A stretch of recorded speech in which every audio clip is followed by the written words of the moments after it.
ఈ విధంగా సుమంత్రుడు రామచంద్రమూర్తి గంగా నది దాటి వెళ్ళిపోయిన తర్వాత అయోధ్య నగరానికి పోవడానికి సన్నద్ధుడైనాడు. కానీ మనసు ఒప్పుకోలేదు. గుహుడు కూడా అక్కడే ఉన్నాడు. ఆ గుహుడుతో కలిసి సుమంత్రుడు మరలా రాముడేమన్నా ఆహ్వానిస్తాడేమో, మళ్ళీ పిలుస్తాడేమో అనేటువంటి ఆశతో ఆ శృంగిబేరిపురం వద్దే గంగా తీరంలో 3 రోజులు ఉండేట. మళ్ళీ రాముడేమన్నా పిలుస్తాడేమో అని ఆ 3 రోజులు ఎదురు చూస్తూ ఉన్నాడు సుమంత్రుడు. గుహుడు కూడా ఉన్నాడు అక్కడే. రామచంద్రమూర్తి భరద్వాజాశ్రమానికి వెళ్ళాడు అనేటువంటి విషయాన్ని గుహుడి యొక్క అనుచరులు కొంతమంది గమనించి గుహుడికి తెలియజేశారు. గుహుడికి తెలియజేసిన తర్వాత గంగానదిని దాటినటువంటి వారై భరద్వాజాశ్రమానికి చేరారనేటువంటి విషయాన్ని గుహుడు తెలుసుకున్నాడు. ఇక సుమంత్రుడు 3 రోజులు ప్రయాణాన్ని ఆపుకొని చూస్తూ ఉన్నాడు. సరే, ఇలా 3 రోజులు నేను ఇక్కడ గడుపుతున్నాడు. అక్కడ వాల్మీకి ఆశ్రమం దాటినటువంటి వాళ్ళై చిత్రకూటానికి వెళ్ళి చిత్రకూటంలో కుటీరం నిర్మించుకొని సీతారామలక్ష్మణులు ఉన్నారు అక్కడ. ఇంతవరకు మనం తెలుసుకున్నాం. ఇక్కడ సుమంత్రుడు బయలుదేరే లోపల ఇంకొక విషయాన్ని మనం తెలుసుకోవాల్సి ఉంది. ఏమిటి అంటే, సీతాదేవి వనవాసం నిర్విఘ్నంగా సాగాలి, ఏ ఆటంకాలు లేకుండా సాగితే మీ మొక్కుబడి తీరుస్తాము అని చెప్పి దారిలో 3 చోట్ల మొక్కుందన్నమాట. ఆ 3 చోట్ల మొక్కున్న దాంట్లో ఒక్క చోట విషయం మనం చెప్పుకున్నాం. ఎక్కడ అంటే గంగా నదిని దాటేటప్పుడు. గంగా నదిని దాటేటప్పుడు గంగ మధ్యలోకి వచ్చిన తర్వాత గంగకు నమస్కరించి నా వనవాసం నిర్విఘ్నంగా పరిసమాప్తి అయ్యి మరలా అయోధ్య నగరానికి చేరుకుంటే నీకేదో మొక్కుబడి తీరుస్తానని మొక్కుంది. మామూలుగా నదీ ప్రవాహాలకు మొక్కునేటప్పుడు అనేకమైనటువంటి సుగంధ ద్రవ్యాలు అవన్నీ కూడా మొక్కుంటూ కళ్ళు కూడా మొక్కుంటారు. 100 కళ్ళు కొండలు ఇస్తానని చెప్పి మొక్కుందన్నమాట. ఇంకా అనేకమైనటువంటి పూజా ద్రవ్యాలన్నీ సమర్పిస్తాను, వస్త్రాలు సమర్పిస్తాను మొక్కుంది గంగాదేవికి. ఆమె మనసులో అనుకుంది, పైకి చెప్పలేదు ఎవరికి, రాముడికి కూడా తెలియదు. ఒకటైంది. ఇంకా 2 చోట్ల మొక్కుంది ఆమె. ఆ 2 చోట్ల ఎక్కడ మొక్కుంది అనేటువంటి విషయం చిత్రకూట పర్వతానికి వెళ్లే లోపలే మొక్కుంది అనమాట. మనం భరద్వాజాశ్రమం దాకా వచ్చారు, అక్కడి నుంచి చిత్రకూటానికి వెళ్ళారు, నిర్మించుకున్నారని చెప్పాం. ఆ మధ్యలో ఏం జరిగిందనేది మనం చెప్పుకోలేదు.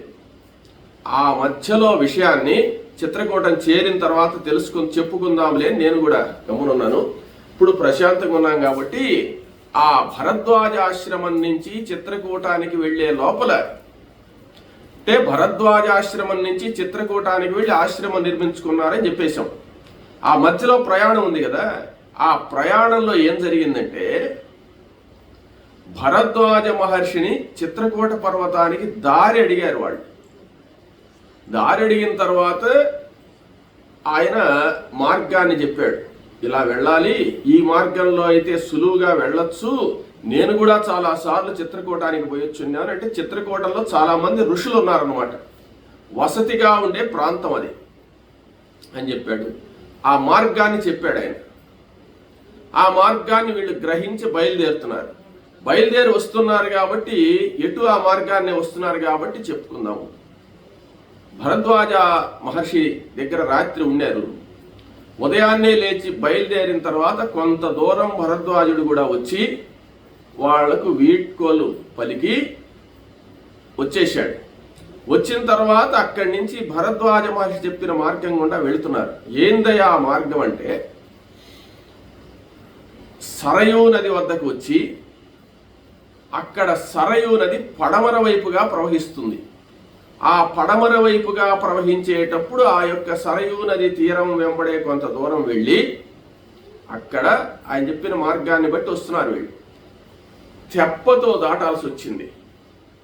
తెప్పలే ఉండవు అక్కడ, అంటే మామూలు రేవుల్లో తెప్పలు ఉంటాయి. ఈయన చెప్పిన మార్గం వేరే అన్నమాట. అది సులువుగా దగ్గరగా వెళ్ళొచ్చని ఆ మార్గం దగ్గరికి వచ్చి అక్కడ తెప్ప వీళ్ళు తయారు చేసుకున్నారు. తెప్ప లక్ష్మణస్వామి కట్టాట. ఎలాగా అంటే అనేక కొయ్యలు తీసుకొని వచ్చి అన్నిటినీ కూడా జతపరిచి దాని మీద వెదురు బొంగులతో ఏర్పాటు చేశాడు. ఎక్కువ కొయ్యలు వాటిలో ఎదురు బొంగులే ఉన్నాయి, అంటే నీళ్లలో తేలుతాయి కాబట్టి ఒక చదరంగా ఉండేటువంటి తెప్ప తయారు చేశాడు.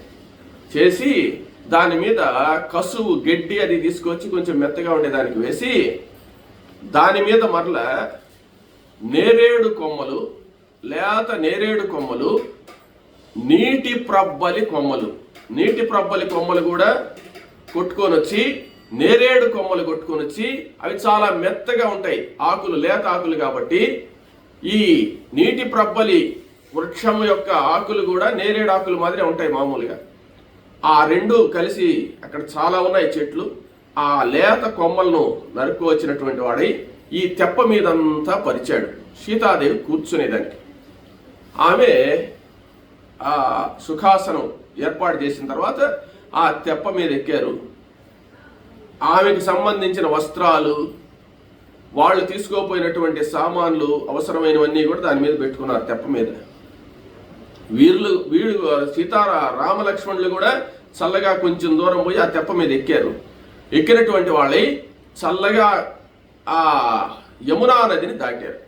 యమునా నదిని దాటినటువంటి వాళ్ళై అప్పుడు ఈ యమునా నది ప్రవాహాన్ని దాటిన తర్వాత ఆ తెప్పను అక్కడ పెట్టేసేసి నేరుగా బయలుదేరి కొంచెం దూరం ప్రయాణించి ఆ యమునా నది తీర ప్రాంతం వెంబడే బయలుదేరిపోతున్నారు అన్నమాట. పోగా కొంచెం దూరం పోయేటోటికి వాళ్లకు ఆ శ్యామవటము అనేటువంటి ఒక చెట్టు కనపడ్డది అనమాట. ఆ శ్యామవటం అంటే న్యగ్రోధం, మర్రి చెట్టు, పెద్ద మర్రి చెట్టు, చాలా పెద్ద మర్రి చెట్టు అనమాట. ఆ మర్రి చెట్టు దగ్గరకు వెళ్ళారు. ఆ మర్రి చెట్టు దగ్గరకు వెళ్లే లోపల యమునా నదిని దాటారు. చూసావా తెప్పలో? ఆ యమునా నది మధ్యలోకి వెళ్ళిన తర్వాత ఆ యమునా నదిని కూడా స్మరించి గంగా నదికి ఎలాగైతే మొక్కుకున్నదో అదే విధంగా సీతాదేవి యమునా నదికి కూడా మేము దీక్ష వహించిపోయేటువంటి ఈ యొక్క వనవాసం నిర్విఘ్నంగా సాగి మరలా మేము అయోధ్యకి చేరుకున్నప్పుడు నీ మొక్కుబడి తీరుస్తానని చెప్పి అక్కడ కూడా అనేక వస్త్రాలు, అనేక గోవులు ఇస్తానని చెప్పింది యమునాదేవికి.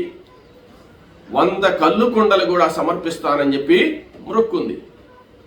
తరువాత దాటి వెళ్తున్నారు. ఆ వెళ్ళేటప్పుడు ఈ శ్యామవటానికి చేరారు. ఆ శ్యామవటం దగ్గర విశ్రమించారు. కాసేపు విశ్రమించి ఆ వటవృక్షానికి నమస్కారం చేశారు. భరద్వాజ మహర్షి చెప్పున్నాడు, అక్కడ పెద్ద వటవృక్షం ఉన్నది, ఆ వటవృక్షానికి మీరు నమస్కారం చేసి ఏ కోరిక కోరుకున్నా తీరుతుంది అని చెప్పాడు అనమాట. అందుకని ఆ వటవృక్షానికి నమస్కారం చేసి ఆ సీతాదేవి ఇదే విధమైన కోరిక, మా యొక్క వనవాసం నిర్విఘ్నంగా సాగాలి, ఏ ఇబ్బందులు లేకుండా మరలా మేము సంతోషంగా అయోధ్యానగరం చేరితే నీకు మొక్కుబడి తీరుస్తానని చెప్పి ఆ చెట్టును ప్రార్థించుకొని నమస్కారం చేసింది. మరలా నిన్ను దర్శనం చేసుకుంటానని చెప్పి అనుకున్నదనమాట. తర్వాత అక్కడి నుంచి ఆ యమునా తీరం వెంబడే 1 క్రోసు దూరం ప్రయాణించారు. ప్రయాణించిన తర్వాత అక్కడికి పోయేటట్టుకి కొంచెం సాయంత్రం సమయం అయిపోయింది. అక్కడ ఒక సమప్రదేశంలో ప్రశాంతంగా ఉండేటువంటి చోటు చూసుకుని ఆ రోజు రాత్రి అక్కడ విశ్రమించి ఉదయాన్నే లేచి ఆ యమునా నదిలో స్నాన సంధ్యాది అనుష్ఠానాలన్నీ కూడా చేసుకున్నటువంటి వాళ్ళై అక్కడి నుంచి భరద్వాజ మహర్షి చూపినటువంటి ఒక దారి ఉంది చిత్రకూటంలోకి. ఆ చిత్రకూటంలో రకరకాలైన డొంకలు, వెదుళ్లతో కూడినటువంటి ఈ పక్క ఆ పక్క వెదుర్లు ఉండేటువంటి సన్న డొంకలు ఉన్నాయన్నమాట. ఆ డొంకల్లో ఏ దారిని పోవాలో చెప్పున్నాడు ఆయన. ఆ భరద్వాజ మహర్షి నిర్దేశించిన మార్గం ప్రకారంగా అక్కడ ప్రయాణిస్తున్నారు. ఆ ప్రయాణిస్తూ ముందు లక్ష్మణస్వామి వెళ్తున్నాడు, మధ్యలో సీతాదేవి, వెనక రామచంద్రమూర్తి పోతున్నాడు. వాళ్ళిద్దరిని వెనక ఈయన రక్షించుకుంటూ పోతున్నాడు. దారిలో సీతాదేవి నడుస్తూ అనేక రకాలైనటువంటి పుష్పాలు కనపడితే అవన్నీ కావాలి నాకు అంటుంది. అప్పుడు రామచంద్రమూర్తి లక్ష్మణస్వామితో, లక్ష్మణ పూలు తెచ్చి రావదని కంటే ఆయన పోయి కోసిస్తున్నాడు. కొంత దూరం పోయిన పాట రకరకాలైన పండ్లు, రకరకాలైనటువంటి కాయలు అన్నీ కూడా చెట్లు, అడవులు కదా కనపడితే అవన్నీ నాకు కావాలంటే అదే విధంగా లక్ష్మణస్వామి కోసిస్తూ సీతాదేవిని సంతోషపరుస్తూ అలా నడిచి చిత్రకూటానికి చేరారు. చిత్రకూటానికి చేరిన తర్వాత వాల్మీకి మహర్షి ఆశ్రమానికి వెళ్ళారు. వాల్మీకి మహర్షి ఆశ్రమం మనం ఆ విషయం చెప్పుకున్నాం. ఆ వాల్మీకి మహర్షి యొక్క ఆతిథ్యాన్ని స్వీకరించినటువంటి వాళ్ళై ఆయనతో అన్ని విషయాలు మాట్లాడి తర్వాత ఆయనకి సమీపంలోనే లక్ష్మణస్వామితో చెప్పి ఈ యొక్క ఆశ్రమాన్ని నిర్మించుకున్నారు. నిర్మించుకొని గృహప్రవేశం చేసేసారు. ప్రశాంతంగా చిత్రకూటంలో అనేకమైనటువంటి ఆ అరణ్యంలో ఉండేటువంటి ఆనందకరమైనటువంటి పరిసరాలన్నీ కూడా చూస్తూ ఆనందపడుతూ ఉన్నారు. అక్కడ ఉన్నారు వాళ్ళు. అంతవరకు సీతారాములు లక్ష్మణ సమేతులు ఎక్కడ ఉన్నారు. ఇక్కడ 3 రోజుల వరకు ఎదురు చూశాడు మన సుమంత్రుడు. 3 రోజుల వరకు ఎదురు చూసినా రామచంద్రమూర్తి నుంచి ఎలాంటి పిలుపు రాలేదు. ఇక రాముడు ఇంకా అడవుల్లో వెళ్ళిపోయినాడు, రాడని చెప్పి నిర్ణయించుకున్నటువంటి వాడై అప్పుడు బయలుదేరి అయోధ్య నగరానికి దుఃఖిస్తూ దిగులుగా బయలుదేరాడు సుమంత్రుడు. ఆ బయలుదేరేటప్పుడు గుహుడు కూడా సుమంత్రుడికి వీడ్కోలు చెప్పి గుహుడు తన ఇంటికి తాను వెళ్ళిపోయినాడు. సుమంత్రుడు బయలుదేరినటువంటి వాడై అయోధ్య నగరానికి రావడానికి 3 రోజులు పట్టింది. మరల 3వ రోజు సాయంత్ర సమయానికి 5 గంటల సమయంలో అయోధ్య నగరంలో ప్రవేశించాడు. అయోధ్య నగరంలో ప్రవేశించగానే ఆ సుమంత్రుని యొక్క రథాన్ని చూచి ఈ పురజనులందరూ కూడా సంతోషంగా పరిగెత్తారు. రాముడు వచ్చేసి ఉంటాడు అంటే తమసా నదీ తీరంలో రథం కనపడకుండా పోయింది కదా, ఎట్లా పోయినారు అనుకున్నారు కదా, మరలా రామచంద్రమూర్తి వచ్చాడు రథంలోని. అందరూ పరిగెత్తి చూశారు. రథంలో సీతారాములు లక్ష్మణుడు లేరు. ఉత్త రథం ఖాళీగా వస్తుంది. అప్పుడు సుమంత్రుణ్ణి ఆ శోక సంతప్త మానసులై రామచంద్రమూర్తి ఏడయ్యా, మా రాముడు ఏడయ్యా అని అడిగారు. అడిగితే లేదమ్మా, రామచంద్రమూర్తి గంగా నది దగ్గర అక్కడి నుంచి గుహుని ద్వారా నావలో గంగా నదిని దాటి అరణ్యాలకు వెళ్ళిపోయినాడని చెప్పి బాధతోనే చెప్తూ ఆ సుమంత్రుడు ఆ రాజనగర్లోకి వస్తున్నాడు. రాజనగర్లోకి వచ్చేటప్పుడు 6 కక్షలు 6 విభాగాలుగా ఉండేటువంటి రాజ మందిరాలు దాటి 7వ కక్షలోకి ప్రవేశించాడు. 7వ కక్షలోకి ప్రవేశించి రథాన్ని ఆపినటువంటి వాడై అక్కడి నుంచి దశరథ మహారాజు దర్శనం కోసంగా పోయినాడు. దశరథ మహారాజు దర్శనం కోసంగా పోతే దశరథ మహారాజు ఒక ఆసనం మీద కూర్చొని ఉన్నాడు. దిగులుగా ఉన్నాడు, చాలా దిగులుగా ఉన్నాడు. కౌసల్య కూడా సమీపంలోనే ఉన్నది. అప్పుడు నేరుగా పోయి సుమంత్రుడు దశరథ మహారాజు పాదపద్మాలకు నమస్కారం చేశాడు. నమస్కారం చేయంగానే అప్పుడు ఆ దశరథ మహారాజు, నాయన రామచంద్రమూర్తి ఏడి అన్నాడు. సుమంత్రుడు సమాధానం చెప్పలేక బాధతోనే గంగా నదిని దాటి అరణ్యాలకు వెళ్ళాడు అని చెప్పాడు. ఎప్పుడైతే ఆ మాట చెప్పాడో దశరథ మహారాజు క్రింద పడిపోయినాడు. తట్టుకోలేని బాధ పడిపోయినాడు. ఆ మాట వినంగానే కౌసల్య కూడా పెద్దగా ఏడుస్తూ పడిపోయింది. ఇంకా రాడా నా రాముడు అని చెప్పి. అదేవిధంగా దశరథ మహారాజు కూడా దుఃఖిస్తూ క్రింద పడిపోయినాడు. పడిపోయిన తర్వాత అప్పుడు సుమిత్ర కూడా వచ్చింది అక్కడ. ఆ సుమిత్ర ఈ కౌసల్యను ఓదారుస్తూ ఉంది. దశరథ మహారాజును ఓదార్చేవాడే లేడు. అప్పుడు దశరథ మహారాజు కాసేపటికి తెప్పరెళ్ళి కళ్ళు తెరిచాడు. అప్పుడు సుమంత్రుడు ఆ యొక్క దశరథ మహారాజును ఓదారుస్తూ, మహారాజా శాంతించండి, దుఃఖించబాకండి, మీకు అన్ని విషయాలు తెలుసు కదా, అన్ని విషయాలు తెలిసినటువంటి మీరే ఇలా బాధపడితే ఎట్లని చెప్పి ఎన్నో విధాలుగా అన్నాడు. అయితే అప్పుడు ఆ కౌసల్య తనను తాను సమర్థించుకొని భర్తతో, నువ్వు ఇలా అయితే ఎలా, రామచంద్రమూర్తి విషయాన్ని సుమంత్రుడు చెప్తున్నాడు కదా, ఆ చెప్పేటప్పుడు ఆ విషయాన్ని మనం వినాలి కదా, అసలు ఏం జరిగిందో ఏందో, నువ్వు ఇలా పడిపోతే ఎలా అంటే, అప్పుడు దశరథ మహారాజు విలపిస్తూ అప్పుడు ఎలాగో మనసును సమర్థించుకొని కూర్చున్నటువంటి వాడే, నాయనా సుమంత్ర, ఈ దుర్వార్త నేను వినాల్సి వస్తుంది కదా, చెప్పు అసలు ఏం జరిగింది, ఎలా బయలుదేరాడు, నా రాముడు ఎక్కడున్నాడు, నా రాముడు ఆ అడవుల్లో ఎలా కష్టపడుతున్నాడు, ఆ భూమి మీద ఎలా శయనిస్తున్నాడు, నా రాముని వృత్తాంతం చెప్పన్నాడు. అప్పుడు సుమంత్రుడు ఆ దశరథ మహారాజుకు ఇక్కడ తాను బయలుదేరింది మొదలుకొని తమసా నదీ తీరం దగ్గర నుంచి నేరుగా శృంగిబేరిపురం దగ్గరికి వెళ్ళిన విషయాన్ని, అక్కడ గంగానదిని దాటినటువంటి విషయం వరకు క్షుణ్ణంగా చెప్పాడు. చెప్పిన తర్వాత ఎలా శయనించారు దశరథ మహారాజు అడుగుతున్నాడు. తమసా నదీ తీరంలో పండుకున్నారు కదా, ఆ రాళ్ల మీద ఎలా పండుకున్నారు, ఆ కటిక నేల మీద ఎలా శయనించింది ఆ సీత, నా రాముడు ఎలా పండుకున్నాడు, అదేవిధంగా ఆ ఘోరమైనటువంటి ఆ అరణ్యంలో, ఆ కీకారణ్యాల్లో ఎలా నడుస్తూ వెళ్ళారు అని చెప్పి అడిగాడు. అప్పుడు రామచంద్రమూర్తి మాత్రం ప్రశాంతంగానే వెళుతున్నాడు. మహారాజా, ఆయన అనేక విధాలుగా మీకు ఎన్నో మంచి మాటలు చెప్పమన్నాడు, మిమ్మల్ని మీరే దిగులు పడద్దని చెప్పాడు, మీరు రాజ్య పరిపాలన సక్రమంగా ఆచరించమన్నాడు, భరతుణ్ణి ప్రేమగా చూడమన్నాడు, ద్వేషాలు వద్దని చెప్పాడు, కౌసల్యతో కూడా ఈ విషయాన్ని చెప్పాడు. ఏమంటే ఎటువంటి పరిస్థితుల్లో మీరు కైకను దూషించవద్దు, ఆనందంగా ఉండండి, ఇదంతా దైవ నిర్ణయం ప్రకారం జరిగింది, ఎవరూ దీనికి కారకులు కాదు అని చెప్పి రామచంద్రమూర్తి అనేక విధాలుగా చెప్పారు అని దశరథ మహారాజుకు చెప్పాడు. దశరథ మహారాజుకు చెప్పిన తర్వాత అప్పుడు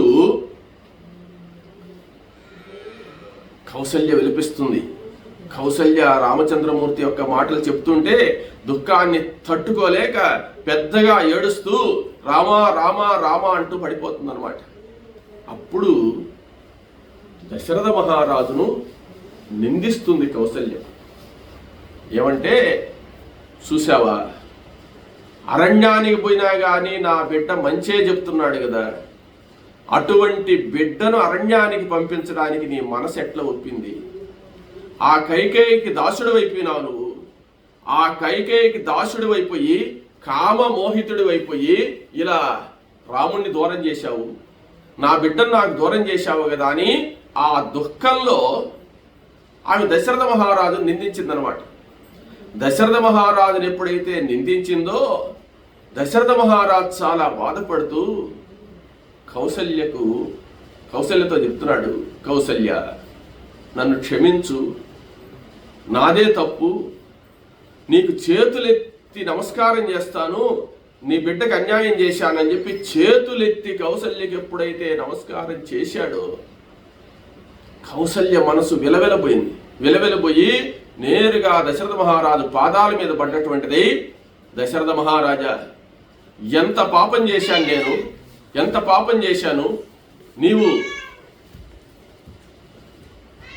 నాకు నమస్కరిస్తున్నావే, ఆహా ఎంత తప్పు చేశాను నేనని చెప్పి ఆ కౌసల్య దశరథ మహారాజు పాదాల మీద పడి నన్ను క్షమించమని చెప్పి ప్రాధేయపడ్డదట. క్షమించమని చెప్పి ప్రాధేయపడి ఆ కౌసల్య విలపిస్తూ ఉంది. ఈ విధంగా దశరథుడు కౌసల్య విలపిస్తూ ఉన్నారు. సుమంత్రుడు వారి దగ్గర సెలవు తీసుకుని వాళ్ళని ఓదార్చి సుమంత్రుడు వెళ్ళిపోయినాడు. తరువాత ఈ విధంగా దుఃఖిస్తూ దుఃఖిస్తూ దుఃఖిస్తూ దశరథ మహారాజు ఏమన్నాడంటే, కైక కౌసల్య, ఇదంతా కూడా నాకు గతం గుర్తొస్తున్నది. ఇంత శోకం నాకు కలిగిందంటే దీనికి కారణం ఉంది అని ఆలోచించాడు. ఆలోచిస్తే గతం గుర్తొచ్చింది. నేను ఒకానొకసారి వేటకు వెళ్ళి ఒక మునికుమారుణ్ణి సంహరించాను. ఆ మునికుమారుణ్ణి సంహరించిన తర్వాత ఆ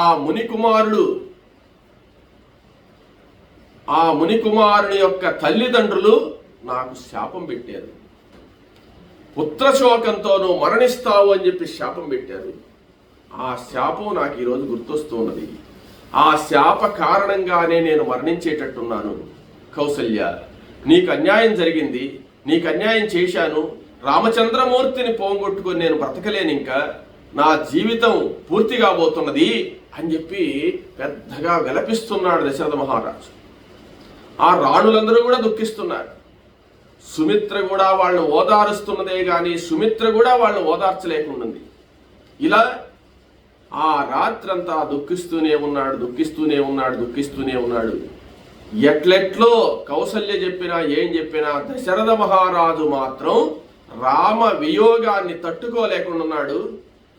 ఆ ప్రజా సంక్షేమం కోసం రామ పరిపాలన అందించలేకపోయినానే అనేటువంటి బాధతో, దిగులుతో కృషించి ఆ దశరథ మహారాజు ఏ విధమైనటువంటి ఆహార పదార్థాలు తీసుకోకుండా ఏడ్చి దుఃఖించి ఆ పుత్రశోకాన్ని ఆ విధంగా అనుభవించినటువంటి వాడై ఆ రోజు అర్ధరాత్రి సమయంలో దశరథ మహారాజు తన యొక్క ప్రాణాన్ని వదిలేశాడు, మరణించాడు. కౌసల్య అక్కడే ఉన్నది. మాట్లాడుతూనే నేను ఇంకా ఉండి మాత్రం ఏం ప్రయోజనం కైక అంటూ తన యొక్క ప్రాణాన్ని వదిలేశాడు దిగులుతో. అప్పుడు ఆ కౌసల్య పెద్దగా దుఃఖిస్తూ ఆ దశరథ మహారాజు మీద పడి ఏడుస్తూ ఉంది, నాథా అని చెప్పి. అదేవిధంగా సుమిత్ర, అంతఃపుర కాంతలందరూ వచ్చేశారు. అంతఃపురంలో అంతా గగ్గోలైపోయింది. దశరథ మహారాజు మరణించాడనేటువంటి వార్త పురవీధులంతా తెలియక ముందే అక్కడికి వశిష్ఠ మహర్షి వచ్చేశాడు. వశిష్ఠ మహర్షి, సుమంత్రుడు అందరూ కూడా వచ్చేశారు. వాళ్ళకి తెలిసింది. నేరుగా వచ్చేసి ఆ దశరథ మహారాజును చూశారు. చూస్తే ప్రాణాలు కోల్పోయి ఉన్నాడు. ప్రాణాలు కోల్పోయినటువంటి దశరథ మహారాజును చూసినటువంటి వాళ్ళై, ఇది రాజరహస్యం కాబట్టి అంతఃపుర కాంతలందరూ కూడా దుఃఖిస్తూ ఉన్నా కానీ ఈ విషయాన్ని బయటికి పొక్కనీయకూడదనేటువంటి విషయంతో, రహస్యం కాబట్టి రాజు మరణించాడనే విషయం ఎవరికి తెలియకూడదు. ఏమంటే ఇక్కడ రాజు లేడు, ఇప్పుడు రాముడు లేడు, లక్ష్మణుడు లేడు, ఆ భరత శత్రుఘ్నుడు ఎవరూ లేనటువంటి ఈ సందర్భంలో దశరథ మహారాజు మరణించాడు కాబట్టి ఈ విషయాన్ని ఎవరికి తెలియకూడదని చెప్పి రహస్యంగా పెట్టినటువంటి వాళ్ళై వెంటనే వశిష్ఠ మహర్షి 5 దూతలను పిలిపించాడు. 5 దూతలను పిలిపించి వెంటనే మీరు కేకయ రాజ్యానికి వెళ్ళినటువంటి వాళ్ళై కేకయ రాజ్యంలో ఉండేటువంటి భరతుణ్ణి వేగంగా తీసుకుని రండి.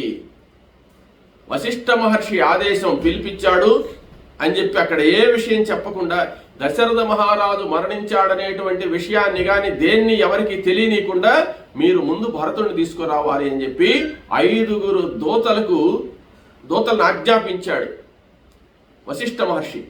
వెంటనే దూతలు బయలుదేరి వెళ్ళిపోయినారు. అంటే రాత్రికి రాత్రే 12-1 గంటప్పుడు ఈయన మరణిస్తే 2 గంటలకల్లా బయలుదేరేశారు దూతలు.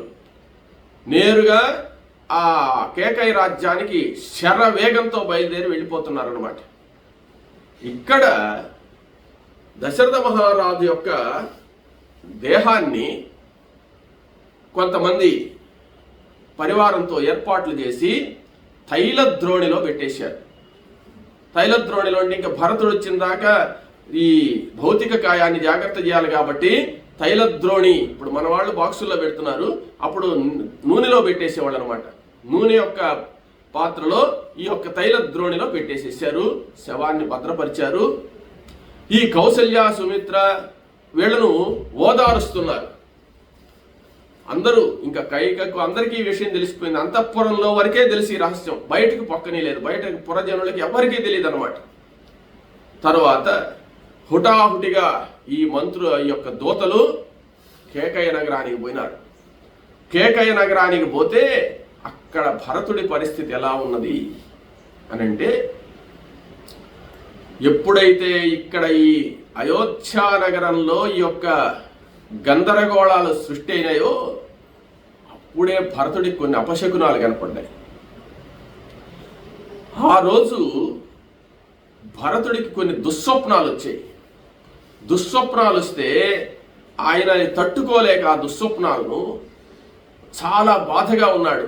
బయటికి చెప్పకుండా ఏంది ఇంత ఘోరమైనటువంటి కలలు వచ్చాయి నాకని చెప్పి ఆ విషయాన్ని ఎవరికి చెప్పకుండా జాగ్రత్తగా ఉంటే, కానీ ఆయన ముఖాన్ని చూసినటువంటి వాళ్ళి స్నేహితులు, భరతుని యొక్క స్నేహితులు, ఏమలా ఉన్నావు, ఆలోచిస్తున్నావు ఏమిటి, ఏదో దిగులుగా ఉన్నావు అని చెప్పి అడిగితే భరతుడు అన్నట్ట, ఏమీ లేదు, నాకు అయోధ్యకు పోవాలని కోరికగా ఉంది, ఏదో పీడకలన్నీ వస్తున్నాయి, ఏదో కీడు జరిగేటట్టుగా నాకు అనిపిస్తుంది అంటే స్నేహితులుండి అవన్నీ ఏముండవులే, కలలు కదా, నువ్వు అట్లా దిగులు పడకూడదు, ప్రశాంతంగా ఉండు అని చెప్తూ ఉన్నారు. ఈయన ఇలా ఆలోచించుకుంటూ ఉన్నాడు. అంటే అక్కడ దశరథ మహారాజుకు ఈ విధంగా జరిగినప్పటి నుంచి ఈయనకి పీడకలలు రావడం మొదలైంది. తర్వాత ఈ యొక్క దూతలు బయలుదేరినటువంటి వాళ్ళే అక్కడికి చేరారు కేకయ రాజ్యానికి. కేకయ రాజ్యానికి చేరి ఈ దూతలు భరతుడి వద్దకు వెళ్ళి వశిష్ఠుడి ఆజ్ఞ ప్రకారం వెంటనే నేను తీసుకొచ్చి ఇవ్వన్నారు, మీరు బయలుదేరాలి అని చెప్పాడు అనమాట. ఆ చెప్పేటప్పుడు ఈ ప్రమాద విషయాలన్నీ తెలిసి హడావుడిగా బయలుదేరితే వాళ్ళకి ఎక్కడ తెలుస్తుందోనని వశిష్ఠ మహర్షి ఏం చేశాడంటే అనేకమైనటువంటి బహుమానాలు, అనేక ధనరాశులు, అనేక వస్త్రాలు మొదలైనటువంటి బహుమతులన్నీ కూడా కేకయ రాజుకు పంపించాడు. ఈ దూతలు ఈ బహుమానాలన్నీ కూడా తీసుకుని వెళ్ళి కేకయ రాజు అంటే కైకేయి తండ్రి, కైకేయి యొక్క సోదరుడు ఉన్నారు అక్కడ, వాళ్ళకి ఈ బహుమానాలని కూడా చేర్చి అయోధ్యాపురాన్ని నుంచి వచ్చే ఈ బహుమానాలని చెప్పిన తర్వాత వాళ్ళు సంతోషపడ్డారు. సంతోషపడిన తర్వాత చాలా రోజులైపోయింది, భరతుడు శత్రుఘ్నుడు ఇక్కడికి వచ్చి వెంటనే తీసుకుని రమ్మంటున్నారు. వశిష్ఠ మహర్షి ప్రధానమైన మంత్రి కాబట్టి ఆయన ఆజ్ఞ, ఏదో రాజకార్యాలు ఉన్నాయి త్వరగా రమ్మన్నారని చెప్పిన తర్వాత భరతుడు అడిగాడు, దూతలారా మా తండ్రి గారు బాగున్నారా, మా అమ్మ బాగుందా, మా పెద్దమ్మ వాళ్ళు బాగున్నారా, మా అన్నయ్య బాగున్నాడా అని చెప్పి అడిగితే, మీరు కోరుకున్న, మీ మనసులో కోరుకున్న వాళ్ళందరూ క్షేమమే, అందరికీ ఎలాంటి ఇబ్బంది లేదు, మీరు వెంటనే బయలుదేరాలా, ఏదో ముఖ్యమైనటువంటి కార్యక్రమం ఉందని తీసుకురమ్మంటున్నారని చెప్పంగానే భరతుడు వెళ్ళి వాళ్ళ తాతగారితో చెప్పాట, తాత త్వరగా తీసుకురమ్మని చెప్పి అయోధ్య నుంచి పిలుపు వచ్చింది కాబట్టి నేను త్వరగా బయలుదేరా, ఇంకా ఆలస్యం చేస్తే కుదరదు అని చెప్పిన తర్వాత, అంటే దూతలు వచ్చిన పాట కూడా ఒక 20 రోజులకో 10 రోజులకో బయలుదేరతారు వీళ్ళు ఆలస్యంగా. అదే విధంగా అనుకుంటారేమో నేను త్వరగా బయలుదేరాలి, దూతలు తొందర పెడుతున్నారని చెప్పిన తర్వాత సరే కేకయ రాజు ఏమంటే భరతుడికి అనేకమైనటువంటి సంభారాలన్నీ కూడా ఇచ్చి, మనవడికి దౌహిత్రుడికి, తర్వాత వాళ్ళ మేనమావ కూడా చాలా ఇచ్చాడు, అవన్నీ కూడా అన్ని సైన్యాన్ని కొంత పంపించారు. ఈ సైన్య సమేతుడై భరతుడు శత్రుఘ్నుడు కుటుంబ సమేతంగా బయలుదేరి ఆ కేకయ రాజ్యాన్ని నుంచి ఈ అయోధ్యకు రావడానికి బయలుదేరారు. బయలుదేరిన తర్వాత బయలుదేరగానే ఇక్కడికి రాలేరు, అక్కడి నుంచి ఇక్కడికి రావాలంటే కనీసం 1 వారం పడుతుంది, 7 రోజుల ప్రయాణం ఉందన్నమాట. ఈ భరతుడు ఆందోళనగా 4-5 సార్లు దూతలను అడిగాడు, ఏమన్నా జరిగిందా, ఎందుకు ఇంత హడావుడిగా వచ్చారంటే ఏం లేదు, వశిష్ఠుడు వాళ్ళు మిమ్మల్ని తీసుకురమ్మన్నారు, అంతవరకే మాకు తెలుసు, అంతా బాగానే ఉన్నారని చెప్పేశారు వీళ్ళు. సరే అని చెప్పి భరతుడికి మాత్రం లోపల ఆందోళనగానే ఉంది. ఈ ఆందోళనతోనే బయలుదేరి ఆ కేకయ రాజ్యాన్ని నుంచి అయోధ్యకు వస్తున్నాడు. అయోధ్యకు రావడానికి 7 రోజులు ప్రయాణం ఉందని తెలిసి కూడా భరతుడు ఏం చేశాడంటే, కౌరవ సైన్యాన్ని వీళ్ళందరినీ కూడా నిదానంగా వచ్చిన మా రథం మాత్రం వేగంగా పోనిండి అని చెప్పి వేగంగా ఆ రథాన్ని తీసుకొని, సైన్యాలు ఇంకా అనేకమైనటువంటి సంహారాలతో వస్తూ ఉన్నారు, వెనక ముందు వస్తారని చెప్పి భరతుడు మాత్రం వేగంగా బయలుదేరాడు. ఈ దూతలు కూడా బయలుదేరారు. ఆ భరతుడు 7 రోజులు ప్రయాణం చేసి, అంటే భరతుడి కంటే ఒక 5-6 గంటలు వెనక వాళ్ళు వస్తారంతే, ఇంకేం లేదు, వాళ్ళు కూడా వచ్చేస్తున్నారు కూడా.